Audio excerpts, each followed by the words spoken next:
Good morning, praise the Lord, hallelujah. प्रभु यीशु मसीह के नाम से आप सभी का मैं स्वागत करता हूं मेरे प्रियो।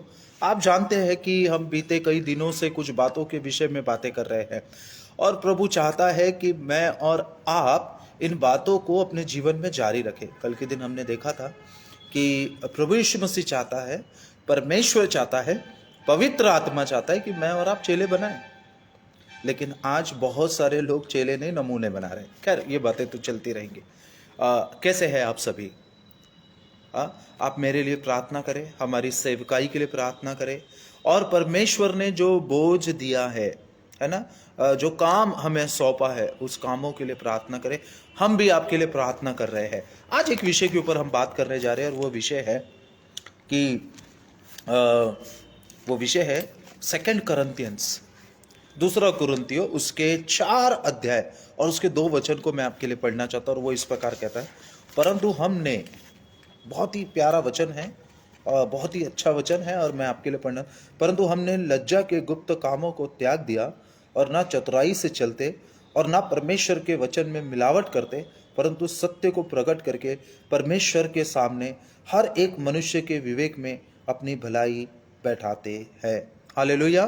प्रभु यीशु मसीह का धन्यवाद हो इस वचन पढ़े जाने पर आपको और मुझको बहुत आयत की आशीष मिले। मेरे प्रियो, आज जो बात मैं आपसे करने जा रहा हूँ वो ये है कि कौन से काम मसीह में रहते हुए मुझे छोड़ देने की ज़रूरत है और मसीह में रहते हुए मुझे अपनाने की ज़रूरत है। हालेलुया, प्रेज द लॉर्ड, प्रभु का धन्यवाद हो, है ना। सबसे पहली बात, वचन 2 कुरिन्थियों 4 अध्याय और उसके दूसरे वचन में कहता है, पहली बात, मैं अकेला नहीं कर सकता हूँ, मुझे अपने आप को परमेश्वर के हाथों में सौंपना पड़ेगा। मुझे अपने अंदर पवित्र आत्मा को काम करने देना पड़ेगा। मुझे परमेश्वर के वचन को अपने जीवन में जगह देना पड़ेगा। मुझे उसको अपने जीवन से वो आदर देना पड़ेगा। तब जाके मैं से आज़ाद होके हम की प्रकृति में, हम के कैटेगरी में आऊँगा। आप थोड़ा सा अगर अपने दिमाग पर जोर देंगे तो उत्पत्ति के अध्याय में परमेश्वर ने जब जल के ऊपर आत्मा मंडरा रहा था तो उसने कहा आओ हम, परमेश्वर ने अकेले नहीं, उसके पुत्र ने, उसके पवित्र आत्मा ने मिलकर संसार की धीरे धीरे मनुष्य की रचना करना शुरू किया। और आज ये वचन बताता है हम, परंतु हमने, मैंने नहीं, हमने, मेरे प्राण ने, मेरे शरीर ने, मेरी आत्मा ने, मेरी सोच ने, मेरे व्यवहार ने, ये सब बातों ने, आज का जो वचन बताता है करना क्या है, हमने लज्जा के गुप्त कामों को त्याग देना है। मेरे प्रिय, अपराध ना दिन में नहीं होते, अपराध के लिए लोग अंधेरे का इंतजार करते हैं। घर के लिए प्रभु यीशु मसीह को वचन में बोला गया भोर का तारा। अंधेरा कितना ही बड़ा क्यों ना हो मेरे प्रियो, एक उजाला मेरे और आपका इंतजार कर रहा है। हालेलुया। लेकिन आज अगर मैं चर्च आ रहा हूँ, मैं प्रार्थना संगति में हूँ, मैं उपवास रख रहा हूँ, मैं फेलोशिप्स में जा रहा हूँ, मैं गवाहियाँ दे रहा हूँ, मैं प्रभु के वचन को बांट रहा हूँ और मेरे जीवन में लज्जा के गुप्त काम है। मतलब बड़े अच्छा ये वचन जो है इसको हम थोड़ा सा क्लेरिफाई करने की कोशिश करेंगे। गुप्त काम करते हैं वो व्यक्ति हमेशा शर्मिंदा होता है। वो व्यक्ति हमेशा लोगों से नज़रें चुराने का, नज़रें नहीं मिलाता है, वो हमेशा नज़रें चुराने की कोशिश करता है ना, क्योंकि उसे मालूम है कि वो क्या कर रहा है, गलत कर रहा है। मैंने कई बार देखा है मेरे प्रियो, अपने व्यक्तिगत जीवन में देखा है। जब मैं नया नया सेवकाई में आया था तो मैं अक्सर वही प्रचार करता था जो जीवन में नहीं जिया करता था, है ना। मुझे क्या लगता था कि प्रचार वह है जो मैं दूसरों को बता रहा हूँ, लेकिन स्वयं वैसा जीवन नहीं जी रहा हूँ। लेकिन इस वचन को जानने के बाद मुझे पता चला कई सालों बाद, और उस दिन भी मैं जब पढ़ रहा था तो हमने, हमारे आसपास की परिस्थिति में रहने वाले लोगों ने लज्जा के गुप्त कामों को त्याग देना है। परमेश्वर ने आपको और मुझको स्वतंत्रता का जीवन दिया है। परमेश्वर ने आपको और मुझको विलिंगनेस का जीवन दिया है। परमेश्वर ने आपको और मुझको बहुतायत का जीवन दिया है। परमेश्वर ने आपको और मुझको अनंत जीवन के लिए चुना है। वो बातें जो मेरे और आपके जीवन में लज्जाओं को लेकर आती है, गुप्त अपराधों को जो मैं और आप करते हैं, मुझे अपने जीवन से बाहर उसको निकालने की कोशिश करना है।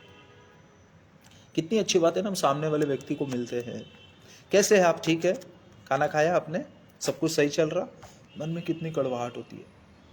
आपने कई घरों में देखा होगा अंडरग्राउंड वायरिंग्स होती है, बाहर से कितना सुंदर दिखता है, वो जो स्विच बोर्ड होता है कितना सुंदर होता है वो, पर वो अंडरग्राउंड जहाँ वायरिंग होती है, जब उसे खोद कर निकाला जाता है तो कितनी गंदगी उसके अंदर होती है। जाले होते हैं, धूल लगी होती है, कीड़े होते हैं, विभिन्न प्रकार की चीज़ें होती है। बाहर से वो जितना सुंदर दिखता है, अंदर से वो वैसा होता नहीं है। ये जो वचन है वो कह रहा है कि मैंने अंदर से अपने आप को वैसा क्लीन करना है जैसे मैं बाहर से क्लीन होता हूँ, जैसे मैं ब्रश करता हूँ, जैसे मैं नहाता हूँ, जैसे मैं लोगों से अच्छी बातें करता हूँ, अंदर से मेरी वो बातें होना चाहिए। ये बातों को, गुप्त बातों को, ये दिखाई नहीं देती मेरे प्रियो, लेकिन हमारे साथ चलती है ना। इसको वचन बोल रहा है, हमने लज्जा के गुप्त कामों को त्यागना है। वो काम जो हम कर रहे हैं, जो परमेश्वर मेरे और आपके जीवन में नहीं चाहता है ना, उसे मुझे और आपको त्यागने की जरूरत है। दूसरी बात यहाँ पे बोला है, बड़ी अच्छी बात लिखी है इस वचन में, वो लिखा है चतुराई से चलने वाले कामों को, है चतुराई से होने वाले कामों को। चतुराई कब होती है? जब हाँ मेरा स्वार्थ होता है। हम अक्सर चतुराई कब करते हैं? जहाँ हमारा स्वार्थ होता है, दिखावटीपना होता है ना। आज मसीही के लिए आगे आने वाले लोग कम है ना। स्टेज पर आगे आने वाले, नाम के लिए आगे आने वाले, फेमस होने के लिए आगे आने वाले लोगों की तादाद बढ़ती जा रही है ना। स्वार्थ ज्यादा बढ़ता जा रहा है ना, और उसके लिए क्या करते लोग? चतुराइयों के कामों को करते, शॉर्टकट्स लेने की कोशिश करते है ना।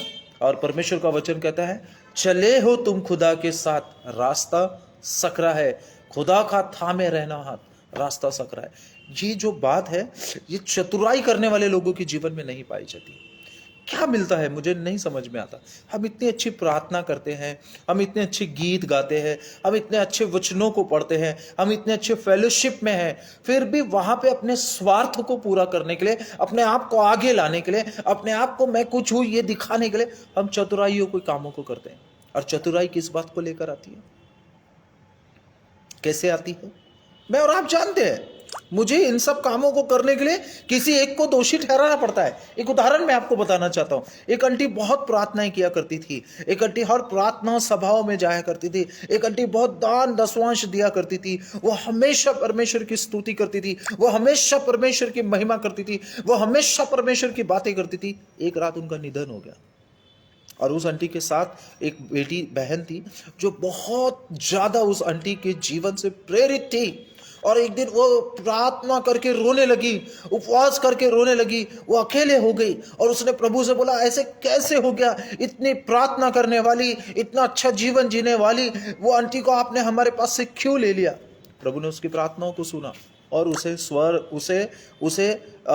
उसके आत्मा को अपने साथ वो स्वर्ग और नरक दिखाने के लिए ले गए। और उसने पूछा, प्रभु यीशु मसीह ने उस बेटी से पूछा, सबसे पहले आप क्या देखना चाहते हैं? तो उसने बोली, प्रभु आप आए इसका मतलब मैं आपके साथ स्वर्ग में ही रहूंगी, मैं आज नरक देखना चाहती हूँ। और जैसे ही प्रभु यीशु मसीह अपने अनुग्रह की सामर्थ्य से घेर कर उसको नरक की दिखाने के लिए लेके गए, तो वहाँ कुछ कैटेगरीज बनी थी। और उस कैटेगरी पे जैसे उसने एंटर किया, उसने देखा वो आंटी जो प्रार्थना करती थी, जो बाइबल पढ़ती थी, जो उपासना करती थी, जो परमेश्वर का धन्यवाद देती थी, जो परमेश्वर के कामों को अपने जीवन में करती थी, वो नरक के अंदर है। और वो देख के शॉक्ड हो गई और उसने बोला, प्रभु ये कैसा हो गया? ये आंटी तो प्रार्थना करती थी, ये आंटी तो वचन पढ़ती थी, ये आंटी तो बहुत दान दशवांश देती थी, या आपके नाम के पुल बांधा करती थी, ये नरक में कैसे? तो परमेश्वर ने उसके फ्लैशबैक को उसके जीवन में बताया। वो जब प्रार्थना करती थी, संदेश सुनती थी, परमेश्वर के कामों को करती थी और घर जाती थी और जोर जोर के चिल्ला चिल्ला के कहती थी, कितना बेवकूफ पास्टर है, कितना बेवकूफ पास्टर, उसको प्रचार करना नहीं आता, कितना बेवकूफ गायक है, उसको गाना गाना नहीं आता, कितने बेवकूफ लोग हैं, इन्हें प्रार्थना नहीं करना आता। ये चतुराई, आज जो वचन है 2 कुरिन्थियों 4 अध्याय उसके दूसरे वचन के सेकंड लाइन में लिखा है, चतुराई से चलना, इस प्रकार की चतुराई से चलने वाले कामों से मुझे अपने आप को दूर करना है। हर एक व्यक्ति को प्रभु ने अपने इमेजिनेशन में बनाया। फर्क यह है कि धीरे धीरे हम उसकी तस्वीर में बनते जा रहे हैं, है ना। इन कामों को मेरे और आपके जीवन में परमेश्वर ने चाहा। तीसरी बात उसी लाइन में लिखी हुई है, वो कहता है परमेश्वर के वचन में मिलावट नहीं करना है। हालेलुया, प्रेज द लॉर्ड, है ना। परमेश्वर के वचन में मिलावट करने वाले कामों से, लोगों से मुझे अपने आप को दूर रहना है। हम ना 3-4 आशीष है, हमारा रूल है ना। गलत काम हम करते नहीं और करने वालों का हम साथ देते नहीं है। हालेलुया, परमेश्वर का धन्यवाद। मैं जो आज आपसे बात कर रहा हूं क्या है, परमेश्वर के वचन में मिलावट करने वाली बातें। आज जिस चर्च में, जिस कलीसिया में, जिस प्रेयर ग्रुप में, जिस लीडर के द्वारा अगर सुसमाचार प्रचार नहीं होता है, उस चर्च की भेड़े, उस चर्च के कलीसिया के लोग, उस प्रार्थना समूह के लोग सिर्फ शरीर का जीवन जी रहे हैं, आत्मिक जीवन नष्ट हो चुका है। परमेश्वर के वचन में मिलावट करना आपके मन के खुन्नस को, आपके जीवन में चल रहे नफरत को पुलपिट या प्रार्थना सभा में बाइबल लेके नहीं बताना है। परमेश्वर का आत्मा मुझे ये कह रहा है, ये बातें हमको नहीं बोलना है। हालेलुया, क्योंकि परमेश्वर के वचन में मिलावट नहीं है। परमेश्वर ने साफ साफ मेरे और आपके सामने आशीष और श्राप एक साथ रखा है, सामने रखा है, और उसने मुझे और आपको मौका दिया कि हम क्या चुने। मैं और आप जो चुनेंगे वही मैं और आप पाएंगे। मैं आपको एक बात बताना चाहता हूं, परमेश्वर न्यायी है। आज का सूरज धर्मी के लिए भी उगा है और पापी के लिए भी उगा है, विश्वासी के लिए भी उगा है और विश्वासी के लिए भी उगा है, फॉलोवर्स के लिए भी उगा है और जो परमेश्वर के लिए अपने प्राणों को दे रहे हैं उनके लिए भी उगा है। उसने सूरज की रोशनी एक जैसे रखी, बरसात दोनों के लिए है, ठंड दोनों के लिए है, सारी बातें दोनों के लिए, परमेश्वर का वचन दोनों के लिए, चाहे वो धर्मी हो अधर्मी हो। मैं और आप कौन होते उसमें मिलावट करने वाले? मैं और आप कौन हैं उसमें अपने मन की चीजों को जोड़कर बताने वाले कि परमेश्वर का आत्मा मुझे ये कह रहा है। कैसा? यहां परमेश्वर का वचन जो कह रहा है मुझे और आपको उसको प्रचार करना है मेरे प्रिय। Hallelujah, praise the Lord. आगे एक बात बोलते हैं, बड़ी अच्छी लगती है मुझे ये बात, परंतु सत्य को प्रकट करके। मैंने कल भी आपको बताया था, हम जो आज सताव देख रहे कुछ नहीं है, इससे अधिक सताव यीशु मसीह के समय था। उस वक्त प्रभु यीशु मसीह सत्य की कमर को कसे हुए था, उसके चेले उस सत्य की कमर को कसे हुए थे। आज मेरी और आपकी बारी है, सत्य को मुझे और आपको प्रकट करना है। कैसे करेंगे? दीवारों पे बड़े बड़े वचन लिखने के द्वारा, रोज व्हाट्सएप पे वचन भेजने के द्वारा, स्टेटस पे वचन लगाने के द्वारा, फेसबुक पर वचन भेजने के द्वारा, इंस्टाग्राम टेलीग्राम पर वचन भेजने के द्वारा, आंखें बंद करके रोकर गिड़गिड़ाने के द्वारा। कैसे मैं और आप अपने जीवन से परमेश्वर के सत्य को प्रकट करेंगे? अपने चर्च से, अपने प्रेयर ग्रुप से, अपने कैसे हम परमेश्वर के वचन को जो सत्य है प्रकट करेंगे? जो परमेश्वर है, जो सत्य है, उसका बेटा जो सत्य है, उसको कैसे प्रकट करेंगे? उस पवित्र आत्मा को हम कैसे प्रकट करेंगे? बताइए आप इमेजिनेशन कीजिए, ऐसा कौन सा देश है, ऐसा कौन सा राज्य है, ऐसा कौन सा नगर है, ऐसा कौन सा घर है, ऐसा कौन सा व्यक्ति है जो आज 2025 में इस सोशल मीडिया के जमाने में यीशु के नाम को नहीं जानता? कौन है? लगता है आपको एक हाथ छोटा होगा जिस तरीके से विरोध हो रहा है। उन तक सिर्फ यीशु का नाम पहुंचा है। उस सत्य को पहुंचाने की जिम्मेदारी मुझे और आपको दी गई है। हालेलुया। मैं और आप भजन संहिता 151 है, मैं और आप प्रभु यीशु मसीह की वो 5वीं पत्री है। मैंने एक बार पढ़ी थी, एक बुक में पढ़ा है, इस दुनिया का सबसे बड़ा चर्च मैं और आप है। हालेलुया, परमेश्वर का धन्यवाद हो। और इस दुनिया का सबसे छोटा चर्च मैं और आप है, अगर मैं और आप उस तरीके से परमेश्वर में चलते हैं तो। ये सत्य मुझे और आपको पहुंचाना है, बताना है, सीखना है, समझाना है। क्या है सच? कि प्रभु यीशु मसीह उद्धार करता मेरे और आपके पापों के लिए इस संसार में आया, मेरे और आपके जैसे रहा, मेरे और आपके जैसे उसे भूख लगी, मेरे और आपके जैसे उसे प्यास लगी, मेरे और आपके जैसे वो थका, मेरे और आपके जैसे वो रोया, मेरे और आपके जैसे उसे बंधन करने वाले वह रिश्ते और नाते थे, मेरे और आपके जैसे उस पर आरोप लगाए गए, मेरे और आपके जैसे उस पर टीका टिप्पणी की गई, मेरे और आपके जैसे उसे ताड़नाएं दी गई, मेरे और आपके जैसे उसे ठुकराया गया, मेरे और आपके जैसे उसकी हानि पहुंचाई गई, मेरे और आपके जैसे उसने उन सारी पीड़ाओं को सहा जो इस वक्त मैं और आप सहन कर रहे हैं। लेकिन वो मेरे और आपके पापों के लिए मारा गया, गाड़ा गया। और ये बात सच है कि प्रभु यीशु मसीह मृतकों में से जी उठा, और तीसरे दिन मृतकों में से जी उठने के बाद 40 दिन तक वो जीवित रहा, खाता रहा, पीता रहा, अपने जीवित होने का प्रमाण देता रहा। अगर यीशु मसीह कुंवारी मरियम से जन्म लेता, मेरे और आपके पापों के प्रचार करता, मेरे और आपके पापों को बचाने के वायदे करता, और मेरे और आपके पापों को लेकर क्रूस पर मर जाता, और तीसरे दिन मुर्दों में से नहीं जी उठता, तो उसका रहना, उसका आना, उसका काम करना सब कुछ व्यर्थ होता। ये सच्चाई है। और सबसे बड़ी सच्चाई यह है कि प्रभु यीशु से मेरा और आपका न्याय करने को फिर आने वाला है।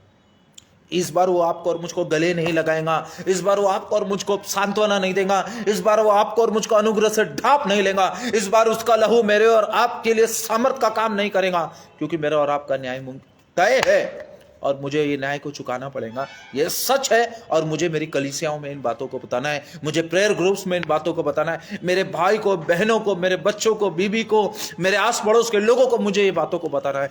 खुद मुझे अपने आप को सबसे पहले इन बातों को बताना है, अपने जीवन में उन कामों को करना है। सत्य को प्रकट करने वाले बातों को, कामों को मुझे अपने जीवन से प्रकट करना है। और पांचवी बात बोलता है, परमेश्वर के सामने हर एक मनुष्य, है ना, परमेश्वर के सामने हर एक मनुष्य के लिए परमेश्वर के भले कामों का वर्णन हमको करना है। हर एक मनुष्य, वो हर एक पुरुष, हर एक स्त्री, हर एक व्यक्ति जो मेरे और आपके साथ जुड़ा हुआ है, उसको मुझे मेरे जीवन में हुए परमेश्वर के भले कामों को बताना है। क्या है ना, मुझे याद नहीं आ रहा, लेकिन निर्गमन या लय व्यवस्था की किताब में वो वचन लिखा हुआ है, कंसिडर योर सेल्फ टू, आप लिखा हुआ है, सोचो परमेश्वर ने आपके लिए कैसे कैसे महान कामों को किया है, कैसे कैसे महान कामों को मेरे और आपके लिए। के वचन का एंड है, ये कहता है कि परमेश्वर के सामने हर उस मनुष्य को परमेश्वर की भलाई के बारे में मुझे और आपको बताना है। कैसे कैसे काम, कल का दिन मैंने और आपने जैसे जीवन जिया है, मेरे मुंह से गलत शब्द निकले होंगे, मेरा विचार कितनी गलत बातों से भर गया था, कितने लोगों के ऊपर मैंने गुस्सा किया, कितने लोगों के ऊपर मुझे ईर्ष्या आई, कितने लोगों को ऐसा लगा कि इनका गला दबा के मार दिया जाए, कितने लोगों को हमने माफ नहीं किया, कितने लोगों से मैंने माफी नहीं मांगी, कितने लोगों को मैंने एक्सेप्ट नहीं किया, कितने लोगों के साथ मैं बुरा व्यवहार किया, कितने लोगों ने मेरे साथ बुरा व्यवहार किया। ये सारी बातें मेरे साथ होने के बाद भी आज का दिन परमेश्वर अपनी भलाई के द्वारा आपको और मुझको दिया। 24 घंटा है मेरे प्रियो, मुझे परमेश्वर की भलाई औरों को बताना है। मेरे बाइबल कॉलेज में एक लड़का था, मैं उससे मिला नहीं हूँ कभी। आज इंडिया के टॉप मोस्ट लीडर्स में उसका नाम आता है, और उस बात से मैं उसके जीवन से इसलिए प्रेरित हूँ। वो हर दिन बाइबल कॉलेज की जो सिक्योरिटी थी उसको लांग कर जाता था, और गांव में जाके एक व्यक्ति को सुसमाचार सुनाता था। मैं इस बात का गवाह हूँ। वो हर 30 दिन ये कामों को करता था। वो रोज रूल्स ब्रेक करता था ताकि एक व्यक्ति को सुसमाचार सुनाए। एक दिन ऐसा कठिन कानून, ऐसा कड़क कानून कैंपस के अंदर बना लिया गया कि उसको बाहर निकलना नामुमकिन था, और कहीं ना कहीं उस कानून के अंतर्गत मैं भी था, और मैं भी चाहता था कि वो इस कानून को फॉलो करे, क्योंकि तब तक मैं एक नामधारी मसीह की तरह जीवन जी रहा था। उसने इस काम को करने के लिए रिस्क लिया। उसे पता था कि अकेडमी से बाहर निकाल दिया जाएगा, इंडिया के किसी भी बाइबल कॉलेज में उसका एडमिशन नहीं होगा अगर वो पकड़ा जाता है। लेकिन उसने प्रभु के उस जुनून को बरकरार रखा, वो उस रूल को तोड़कर बाहर गया और सुसमाचार सुनाया, और इस किए हुए कार्य ने आज उसे उस मुकाम तक पहुंचाया है, उन लोगों तक पहुंचाया जहां पर ऐसे लोगों की जरूरत है। क्या आप और मैं इन कामों को कर रहे हैं परमेश्वर के लिए? केवल अच्छी शर्ट पैंट पहन के आना, अच्छा परफ्यूम लगाना, अच्छे गाड़ी में आना, और आकर वहां खड़े रह के एक एटीट्यूड को लेकर चलना, ये परमेश्वर के भले कामों को नहीं दर्शाता है। परमेश्वर के भले काम नम्र व्यक्ति के जीवन में दिखाई देते है ना। परमेश्वर चाहता है कि हम नम्र बने, परमेश्वर चाहता है कि हम औरों का आदर करें, परमेश्वर चाहता है कि और हम पे लांछन लगाए तो हम उनके लिए प्रार्थना करें। आज बड़ी एक अच्छी बात सूरज प्रेमानी साहब के थॉट में मेरे मोबाइल पे एक भाई ने भेजा कि अब तक जिन लोगों पे हम दोष लगा रहे थे, आरोप लगा रहे थे, ईर्ष्या कर रहे थे, उन और नापसंद कर रहे थे, आज हमने उनके साथ भले कामों को करने की कोशिश करना है। और सबसे पहला और बड़ा भला काम क्या है? वो ये है कि हम ऐसे लोगों के लिए प्रार्थना करें, ये परमेश्वर की भलाई मेरे लिए है और मेरा काम है कि ये भलाई मैं औरों तक औरों तक पहुंचाऊं, है ना। ये अपने स्वयं के जीवन से निकालना है। पहला, मुझे लज्जा के गुप्त कामों को। दूसरा, चतुराई से चलने वाली आदतों को। तीसरा, परमेश्वर के वचन में मिलावट करने वाली आदतों को। चौथा, सत्य को ना प्रकट करके सेल्फ को प्रकट करने वाली बातों को। छठवां, परमेश्वर के सामने, हर उस मनुष्य के सामने मुझे परमेश्वर के महान कामों को प्रकट करना है। मैं एक बात आपको बता के अपने संदेश को खत्म करना चाहूँ। इसी अध्याय का जो 5वां वचन है वो क्या कहता है? हमको नहीं, हम अपने को नहीं, हालेलुया, हम अपने को नहीं परंतु मसीह यीशु का प्रचार करते हैं। हालेलुया। मैं और आप अपना प्रचार ना करें, केवल प्रभु यीशु मसीह का प्रचार करें, प्रभु यीशु मसीह का चरित्र प्रचार करें, प्रभु यीशु मसीह के दुखों का प्रचार करें, प्रभु यीशु मसीह के चमत्कारों का प्रचार करें, प्रभु यीशु मसीह के रियल गॉस्पल का प्रचार करें, उसने जो दुख सहा उसका प्रचार करें। ये मैं नहीं बोल रहा हूं, बाइबल बता रही है। आपको झूठ लग रहा है तो ये बाइबल के वचन में लिखा है। 2 कुरिन्थियंस 4 अध्याय उसका 5 वचन कहता है, हम अपने को नहीं, मैं यहां गया, मैं वहां गया, मेरे साथ ये हुआ, मेरे साथ वो, इसका प्रचार नहीं। बाइबल बताती है हम अपने को नहीं परंतु मसीह यीशु को प्रचार करते हैं। आज ये प्रचार करना चर्चेस के अंदर से, बड़े क्रूसेड से, बड़ी सभाओं से, छोटे छोटे प्रार्थना समूह से खत्म हो चुका है। हर एक व्यक्ति स्वयं के जीवन का प्रचार कर रहा है, हर एक व्यक्ति स्वयं के लग्जरी लाइफ का प्रचार कर रहे हैं। लेकिन मेरा और आपका फर्स्ट प्रायोरिटी है कि मैं और आप अपने जीवन से प्रभु यीशु मसीह का प्रचार करें। हालेलुया, प्रभु यीशु मसीह का प्रचार करें। आगे कहता है प्रभु यीशु मसीह का प्रचार करें। बस यीशु के प्रचार करते हैं कि वह प्रभु है, वह प्रभु है, वह प्रभु है और आने वाला है। Hallelujah, praise the Lord. और अपने विषय में यह कहते हैं कि हम यीशु के कारण उसके सेवक हैं। हम यीशु के कारण उस परमेश्वर के, हम यीशु के कारण उस यीशु मसीह के, हम यीशु के कारण उस पवित्र आत्मा के, हम यीशु के कारण इस पवित्र शास्त्र और इस वचन के सेवक है। हालेलुया। ये नीड मेरे प्रियो आज कलीसियाओं को है, कलीसियाओं में उस जो झुंड है उनको है, उस नए आने वाले विश्वासी भाई बहनों को है। मेरे प्रियो आज मैं और आप किन परिस्थितियों में हैं, ये आपको और मुझको देखने की जरूरत है। मेरे प्रियो परमेश्वर इस वचन पढ़े जाने पे आपको और मुझको आशीष दे। आइए एक छोटी प्रार्थना हम करें। अनुग्रहकारी दयालु स्वर्गीय प्रेमी पिता परमेश्वर, प्रभु हम आज अपने आप को आपके सामने रखते हैं परमेश्वर पिता। उस MRI, उस एक्सरे मशीन के जैसे वो हमारे शरीर में स्कैन करके अंदर की गुप्त बातों को दिखा देता है, हमारी पीड़ाओं को दिखा देता है, हमारी तकलीफ़ों को, हमारे मसल्स पेन को, हमारी नसों में, हमारे हड्डियों में जो क्रैक्स है उनको दिखा देता है। उसी प्रकार प्रभु आज का ये वचन हमारे अंदर से उन बातों को बाहर निकालने वाला हो जो लज्जा के है, जो चतुराई के है, जो मिलावट के है, जो परमेश्वर की बातों को ना बता के स्वयं की बातों के है। परमेश्वर पिता हम दुआ करते हैं कि इस वचन के द्वारा हर सुनने वाला भाई और बहन उस आशीषों को, उस छुटकारे को, उस चंगाई को, उस अद्भुत कृपा को यीशु में पाने वाला हो परमेश्वर पिता, जिसकी वो बाट जो रहा है। मैं दुआ करता हूँ कि ये वचन जिस प्रकार मुझे बदल रहा है वैसे ही मेरे भाई और बहनों को बदलने वाला हो। सारा आदर, महिमा और जलाल आपको देता हूँ, अपने आप को और इस समस्त सुनने वाले भाई और बहनों को आपके हाथों में सौंपता हूँ। यीशु मसीह के नाम से मांगता हूँ, आमीन, आमीन, आमीन। जय मसीह की। प्रभु आपको बहुत बहुत